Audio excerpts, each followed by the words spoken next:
Hello, today I'm going to change the battery on this aquaspeed, Rotary aquaspeed watch. Now this one's pretty old.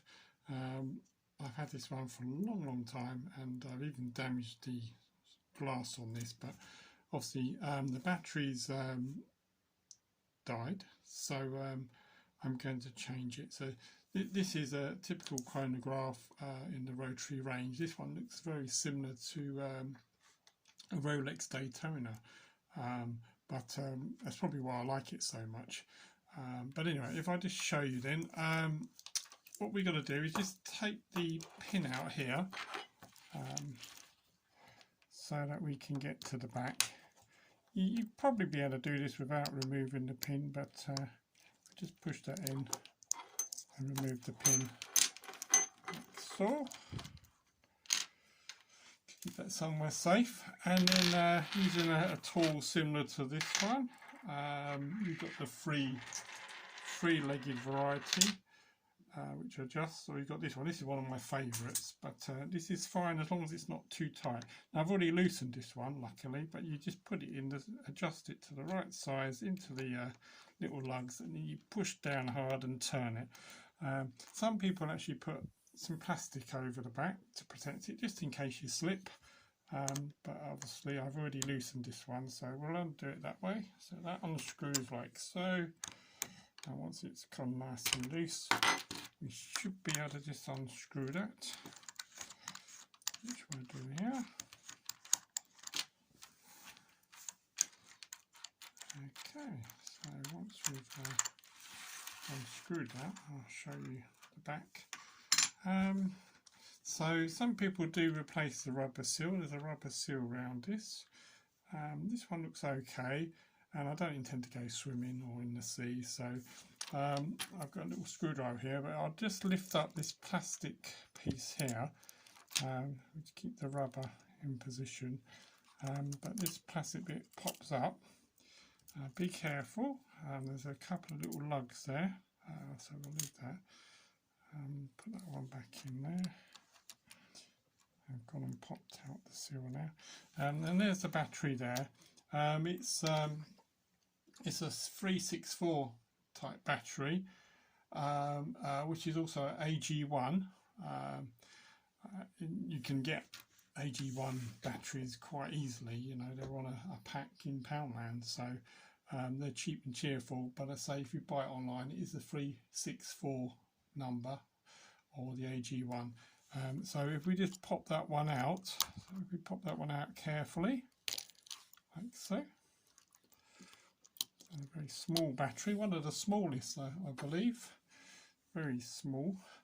And then we'll replace that with a new one. So we'll just pop that one in there. Should be able to just push it in. There's a little clip there, but if we just push it in like so, make sure it's in. There we go. Make sure that rubber seals on. Now, when we put this back on, obviously these pop in and out, so we're trying to keep them popped out. And see if we can get this one back in. I might have to pop them in to start with. So we'll just pop that in, and then pop them out so we can get that down, like so. So that appears to be quite nicely in now,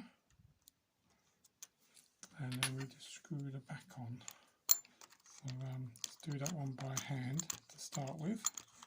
Make sure it's screwing on nicely,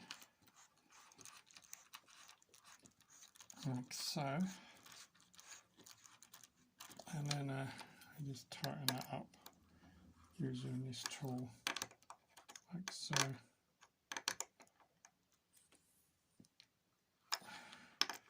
Make sure it's nice and tight, like so. I don't want to do it too tight. Obviously, if you're going to go swimming in it, you might want to replace the rubber seal. So that's that. I'll check that it's working. It's ticking away there. Okay, and then we'll just put the pin back in. So if I have a look at this again. always a bit fiddly putting the pin back in because it can shoot off, so be careful. So I've got the pin in there, line it up, and I'll just push that in as best I can, like so. So it's very fiddly.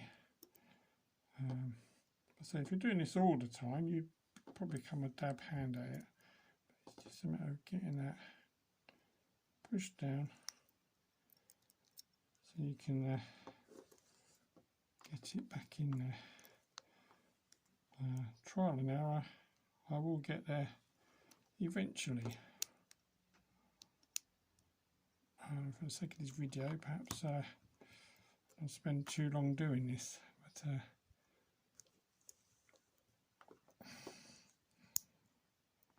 there we go, nice and snug in there.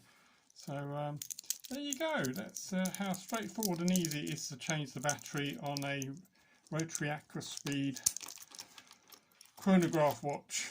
I hope that makes life easier for you, and thank you for watching.